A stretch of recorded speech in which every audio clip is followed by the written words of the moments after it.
व्यवस्था विवरण उसका 7 अध्याय और 9 पद पढ़े। यहां लिखा है, इसलिए जान रख तेरा परमेश्वर यहोवा ही परमेश्वर है और वो विश्वास योग्य है, और जो उससे प्रेम रखते हैं उसकी आज्ञाओं को मानते हैं। वचन कहता है उनके साथ वो 1000 पीढ़ी तक अपनी वाचा को बनाए रखता है। हालेलुया। हम एक ऐसे परमेश्वर के आराधक हैं, वचन कहता है जो विश्वास योग्य है, हम उस पर भरोसा कर सकते हैं। अगर हम भजन संहिता उसका 19 अध्याय पढ़े, वचन बताता है कि आकाश मंडल और पृथ्वी परमेश्वर की महिमा का वर्णन करता है। लगभग 6500 साल से परमेश्वर आपके प्रति विश्वास योग्य है। 6500 साल से ये सूर्य, ये चंद्रमा प्रत्येक दिन आपको प्रकाश देते हैं। आज भी पुरवाई चलती है, आज भी गुलाब का फूल खुशबू देता है, आज भी परमेश्वर मौसम को बदलता है, आज भी वही परमेश्वर अपनी प्रतिज्ञाओं को पूरा करता है। उसने कहा है कि मैं अपनी प्रतिज्ञाओं को तेरी पीढ़ी दर पीढ़ी बनाए रखूंगा। उसने अब्राहम को प्रतिज्ञा दी थी, उसने नूह से कहा था मैं तेरे वंश को बढ़ाऊंगा। मैं परमेश्वर के वचन पर जब मनन करता हूं, हम देखते हैं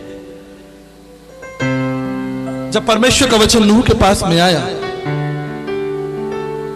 सारे संसार के मध्य परमेश्वर ने नूह को विश्वास योग्य पाया। Noah was a righteous in sight of God.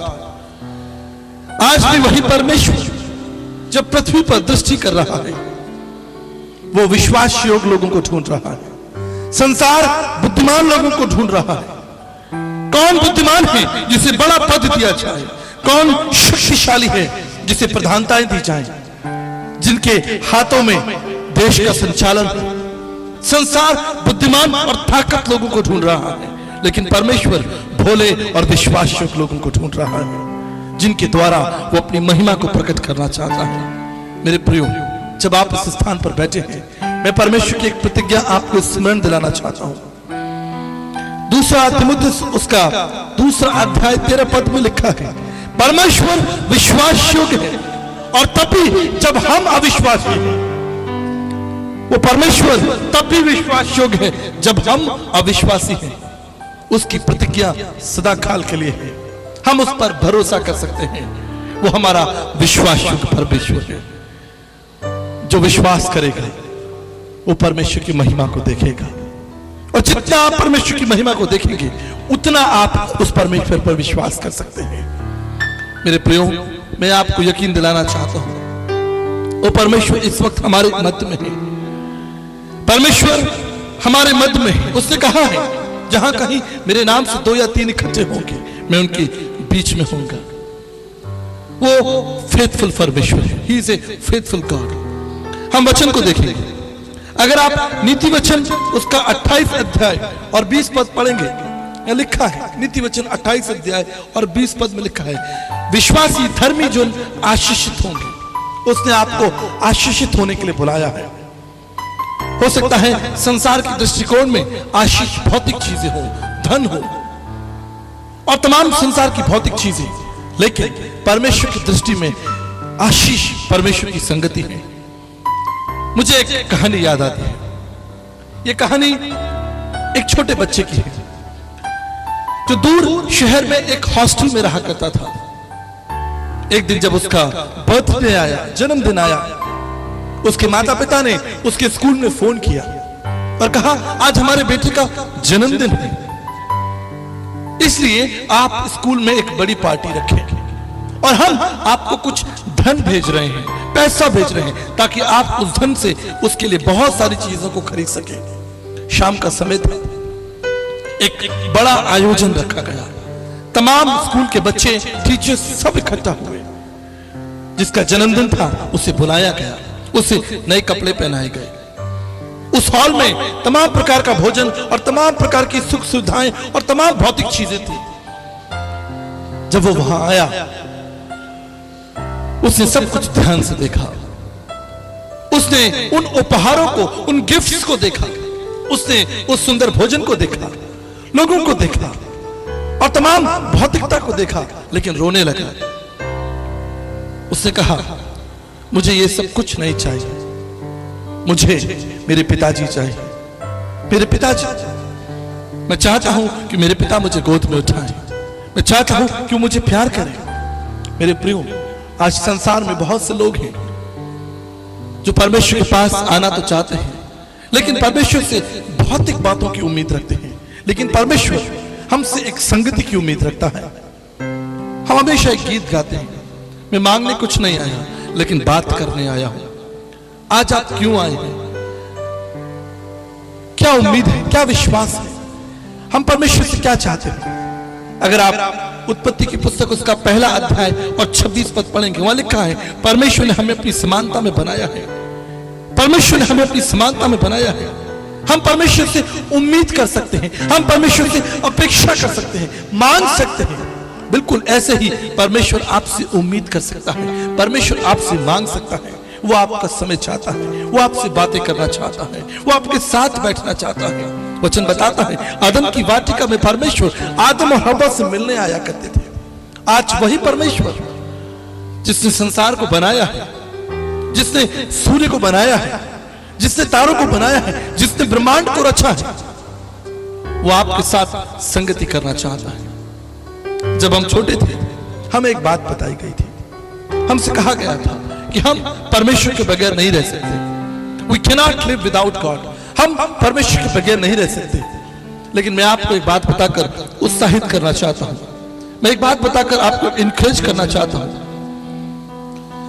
अगर आप परमेश्वर के बगैर नहीं रह सकते, तो वो परमेश्वर भी आपके बगैर नहीं रह सकता। इसी वचन में लिखा है, उसने स्वर्ग की महिमा को त्यागा, मनुष्य बना और हमारे बीच में आया, हमारे बीच में चला, हमने उसकी महिमा को देखा। कई बार मुझे आश्चर्य होता है, परमेश्वर जिसने ब्रह्मांड को बनाया है, जिसने सूर्य को बनाया है, जिसने पृथ्वी को बनाया है, जिसने चंद्रमा को बनाया है, जिसने तमाम तारों और तमाम संसार की भौतिकता को बनाया है, जो कुछ पौलुस कहता है देखने में आता है, वो सब कुछ जो परमेश्वर ने बनाया, वो परमेश्वर मनुष्य बनकर हमारे बीच में आया। What a joy, what a blessing। वो परमेश्वर हमसे कितना प्यार करता है। हम वचन देखेंगे, अगर आप व्यवस्था विवरण की पुस्तक उसका 10 अध्याय और 14 पद पढ़ें, वह लिखा है, सुन, स्वर्ग और सबसे ऊंचा स्वर्ग और जो कुछ उसमें है, सब परमेश्वर का है। मेरे प्रियो, आज जब आप आराधना करने आए, मैं 2 महत्वपूर्ण विचारों के साथ आपको वापस भेजना चाहता हूं। 2 महत्वपूर्ण बातें, ध्यान से सुनिए। द वेरी फर्स्ट स्टेटमेंट, वचन बताता है, सब कुछ परमेश्वर का है। सब कुछ, जो कुछ आप देख सकते हैं, जो कुछ आप गिन सकते हैं, जहां तक आप सोच सकते हैं, कल्पना कर सकते हैं, वो सब कुछ परमेश्वर का है। सुन, स्वर्ग और सबसे ऊंचा स्वर्ग और जो कुछ उसमें है, परमेश्वर का ही है। एक और महत्वपूर्ण वचन मैं आपके सामने पढ़ना चाहता हूं, भजन संहिता उसका 24 अध्याय और पहला पद, यह लिखा है, पृथ्वी और जो कुछ उसमें है, वह सब परमेश्वर का है। Everything belongs to God. अगर आप वचन ध्यान से पढ़ें, आगे की पुस्तक उसका 2 अध्याय 8 पद कहता है, सोना भी परमेश्वर का है और चांदी भी परमेश्वर की है। सोना भी उसका है और चांदी भी उसकी है। भजन संहिता उसका 50 अध्याय और 10 पद में लिखा है, पशु और पक्षी भी उसके ही है। सब कुछ परमेश्वर का है।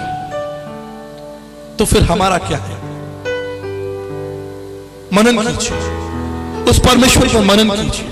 हम पढ़ेंगे पहला पत्रस उसका 4 अध्याय और 10 पद, लिखा है, भले भंडारियों के समान एक दूसरे की सेवा में लगे रहो। यद्यपि सब कुछ परमेश्वर का है, एवरीथिंग बिलोंग्स टू गॉड, लेकिन उसके बावजूद उस परमेश्वर ने सारा हक और अधिकार आपके हाथों में दिया है, मुझे दिया है, आपको दिया है, और कहा है एक भले भंडारी के समान एक दूसरे की सेवा में लगे रहो।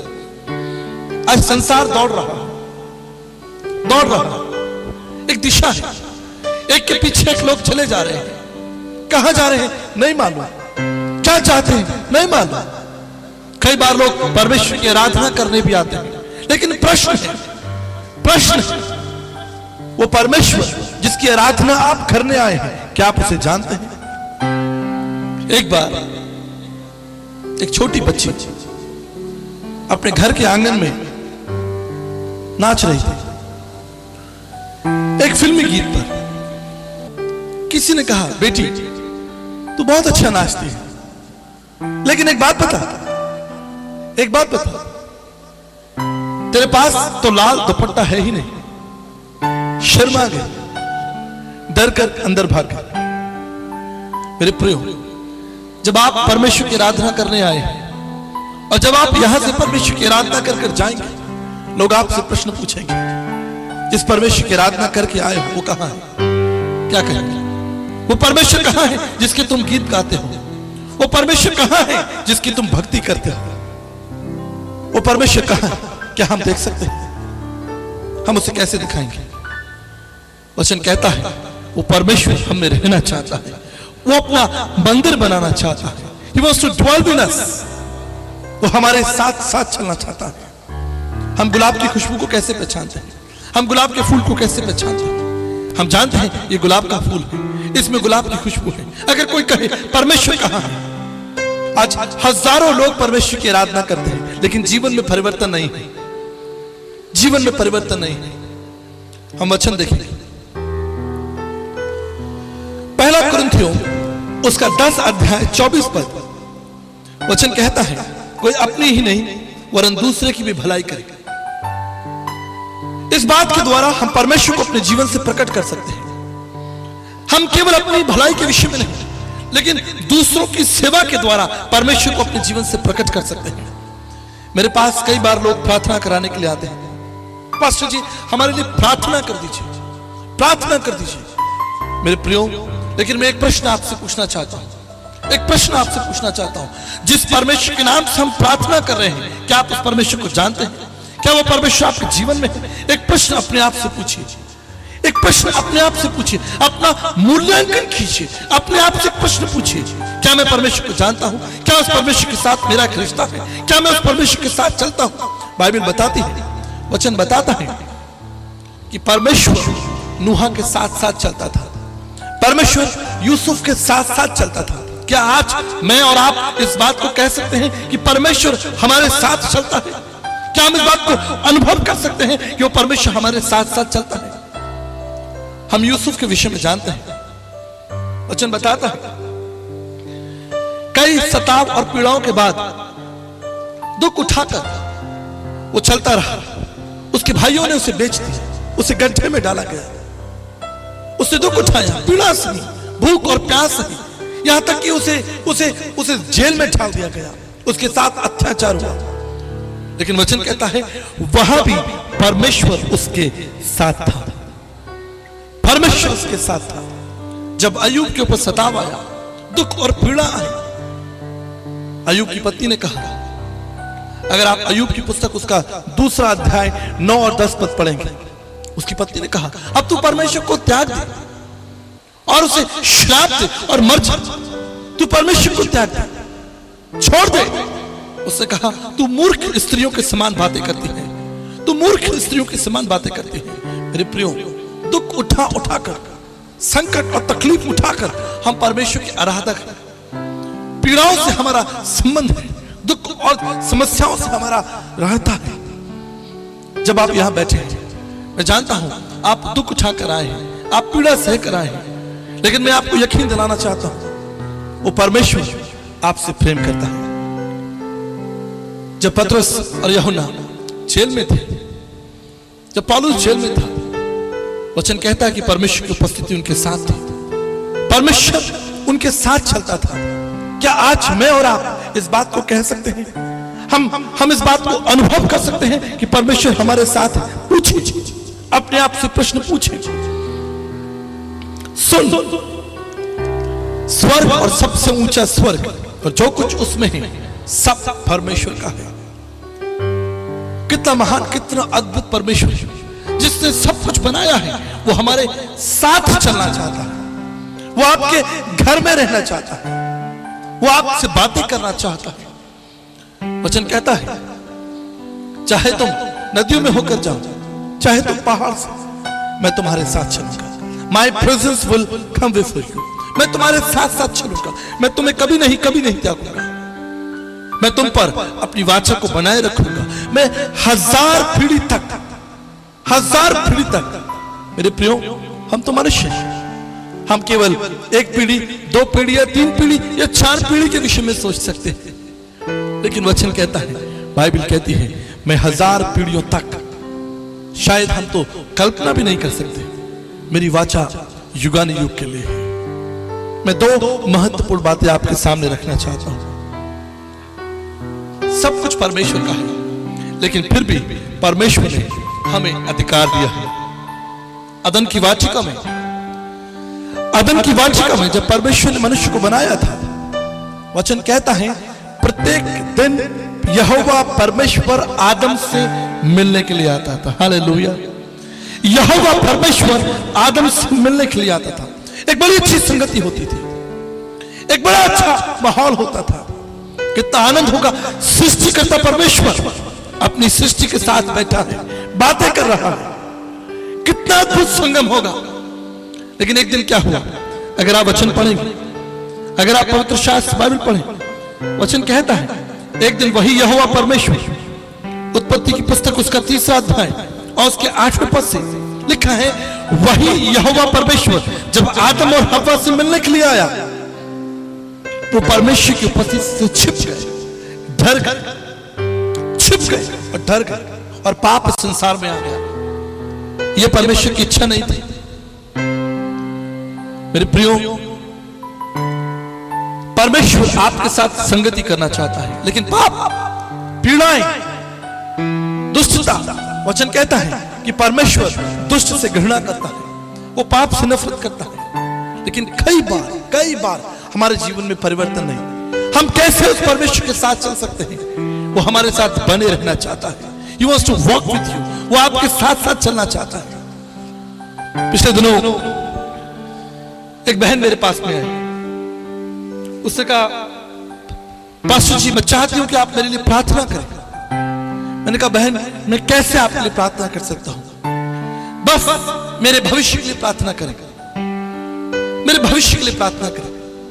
मैंने उस बहन से पूछा, बहन, क्या आप बाइबल पढ़ते हो? थोड़ा शर्मा गया, थोड़ा डर गया। उसने कहा, पास्टर जी, मैं बाइबल नहीं पढ़ पाती, मुझे वचन पढ़ने का समय नहीं मिल पाता। मेरे बहनों, भाइयों, अगर आप अपने भविष्य की उम्मीद रखते हैं, आप वचन पढ़ें। परमेश्वर का वचन यिर्मयाह की पुस्तक उसका 29 अध्याय उसके 10 और 11 पद में आपके भविष्य की चिंता करता है। उसके पास आपके भविष्य के लिए एक योजना है। He has a plan for you. वो आपसे बात करना चाहता है, वो आपके साथ संगति करना चाहता है, वो अपनी इच्छाओं को, अपनी योजनाओं को आप पर प्रकट करना चाहता है। उसके पास आपके लिए एक उज्जवल भविष्य है, लेकिन एक शर्त है। अगर आप प्रकाशित वाक्य उसका 3रा अध्याय और 20 पद पढ़ेंगे, और लिखा है, मैं द्वार पर खड़ा हूं, और अगर तुम द्वार को खोलोगे तो मैं तुम्हारे साथ संगति करूंगा। द्वार को खोलना आवश्यक है, और द्वार को खोलने का हक और जिम्मेदारी आपके पास में है। उसने आपको यह हक दिया कि आप द्वार को खोलें। वो परमेश्वर आपके जीवन में आएगा, वो परमेश्वर आपसे बातें करेगा। सब कुछ परमेश्वर का है, लेकिन यद्यपि ईश्वर परमेश्वर का है, उसने हमारे हाथों में, हमारे पास एक स्वतंत्रता दी है, एक अधिकार दिया है। हम आपके सामने पढ़ना चाहते हैं 2 कुरिन्थियों उसका 4 अध्याय और 7 पद लिखा है, परंतु वह धन उसने मिट्टी के बर्तनों में रखा है, यह असीम सामर्थ हमारी ओर से नहीं वरन परमेश्वर की ओर से है। एक पुस्तक है, एक बड़े राइटर हैं, वो कहते हैं तुम कर सकते हो, यू कैन, आप कर सकते हैं। लेकिन पौलुस कहता है मैं कर सकता हूं लेकिन परमेश्वर की सामर्थ्य से। संसार के लोग, संसार की शिक्षाएं आपको उत्साहित करती है, तुम कर सकते हो, यस यू कैन, आप कर सकते हो। लेकिन पौलुस कहता है मैं कर सकता हूं लेकिन परमेश्वर की सामर्थ्य से। कई बार आप सोचते होंगे कि मैंने कोई बड़ा व्यभिचार नहीं किया, मैंने बैंक में डाका नहीं डाला, या मैंने कोई ऐसा काम नहीं किया जिससे मैं अपने आप को धार्मिक ना कहूं। मैंने कोई पाप नहीं किया, मैंने कोई पाप नहीं किया, मैंने कोई ऐसी आज्ञा नहीं तोड़ी। लेकिन मैं आपके सामने कुछ महत्वपूर्ण पद रखना चाहता हूं। अगर आप दानियल की पुस्तक उसका 4 अध्याय और 30 पद पढ़ेंगे, वहां पर नबूकदनेस्सर ने कहा क्या ये बड़ा बेबीलोन नहीं जिसे मैंने अपने बल और अपने सामर्थ्य से, ध्यान से सुनिए, क्या ये बड़ा बेबीलोन नहीं जिसे मैंने ही अपने बल और अपनी सामर्थ्य से राजनिवास होने के लिए और अपने प्रताप और अपनी बड़ाई के लिए बनाया है। शायद घमंड हमारे जीवन में हो, शायद कोई ऐसी बात जो परमेश्वर के विरोध में हो। मैं कर सकता हूं, मैं कर सकता हूं, मुझे ज्ञान है, मुझे बुद्धि है, मुझे समझ है, मेरे पास योग्यताएं हैं। लेकिन पौलुस कहता है मैं कर सकता हूं लेकिन परमेश्वर की सामर्थ्य से। जब आप इस पद को पढ़ेंगे, राजा नबूकदनेस्सर जो एक प्रभावशाली बलशाली राजा था, और अगर आप इतिहास में देखें उसके बराबर प्रभावशाली ताकतवर कोई राजा नहीं हुआ। एक दिन जब वो अपनी अटारी पर टहल रहा था, उसने बेबीलोन पर दृष्टि की और बेबीलोन पर दृष्टि करके कहा क्या ये सब कुछ मेरा नहीं है? क्या ये सब कुछ मैंने नहीं बनाया? या ये सब कुछ मेरा नहीं है? वो कहता है मैंने इसे अपने प्रताप और अपनी बढ़ाई और अपनी महिमा के लिए बनाया है। अगर आप आगे पढ़ेंगे, जब वो ऐसा सोच ही रहा था, एक स्वर्गदूत उसके पास में आया और उसने कहा अब सारा राज्य तेरे हाथ से ले लिया जाएगा, और सुन 7 वर्ष तक तुझ पर दंड पड़ेगा, 7 वर्ष तक तू घास खाएगा। वचन कहता है उसके नाखून बड़े हो गए, उसके बाल बड़े हो गए, वो एक पशु के समान घास खाने लगा। घमंड उसे जमीन पर ले आया, उसका सारा वैभव, सारा प्रभाव नष्ट हो गया। मेरे प्रियो,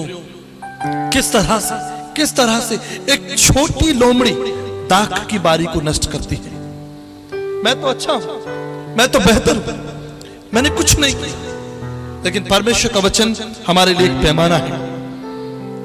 प्रिय दर्शकों, हम धन्यवाद करना चाहते हैं इस समय जब आप यीशु सत्संग कार्यक्रम को टीवी पर देख रहे हैं। मुंबई से बहन चिताली ने इस कार्यक्रम को आप तक पहुंचने में हमारी आर्थिक सहायता की है। हम बहन चिताली को प्रभु यीशु मसीह के नाम से ब्लेस करते हैं। साथ ही हम धन्यवाद करना चाहते हैं कि लास्ट वीक उन्होंने अपना बर्थडे सेलिब्रेट किया है। हम जर्माया 29:11 के साथ हमारी बहन को यीशु के नाम से ब्लेस करते हैं कि प्रभु की इच्छा और योजनाएं हमारे बहन के जीवन में हमेशा बनी रहें। और विशेष रूप से इनके पति के साथ भी हम प्रार्थना करते हैं कि ये दोनों पति पत्नी मिलकर प्रभु में उन्नति करें और आगे बढ़े और जीवन के हर कार्य क्षेत्र में प्रभु का अनुग्रह इनके साथ बना रहे। हम प्रार्थना करना चाहते हैं हमारे देश के लिए, तमाम बेरोजगार लोगों के लिए, तमाम वो लोग जो बीमार हैं, थके हैं, निराश हैं, परिवारों में निराशाएं, दुख और चिंताएं हैं। बाइबल कहती है कि प्रभु जीवित परमेश्वर है और वो हमारी प्रार्थनाओं की ओर कान लगाता है। आइए हम मिलकर उस सृजनहार परमेश्वर से प्रार्थना करें। प्रभु परमेश्वर, मैं आपका धन्यवाद करना चाहता हूँ विशेष रूप से बहन चेताली के लिए पिता परमेश्वर की उसने अपना हाथ बढ़ाकर इस कार्यक्रम को पूरे देश में पहुंचाने के लिए हमारी आर्थिक सहायता की है। हम बहन चेताली को यीशु के नाम से ब्लेस करते हैं। साथ ही प्रार्थना करते हैं कि लास्ट वीक जब उन्होंने अपना बर्थडे सेलिब्रेट किया पिता, हम जानते हैं कि जीवन और जीवन का आरंभ आपसे है पिता। आप हमारी बहन को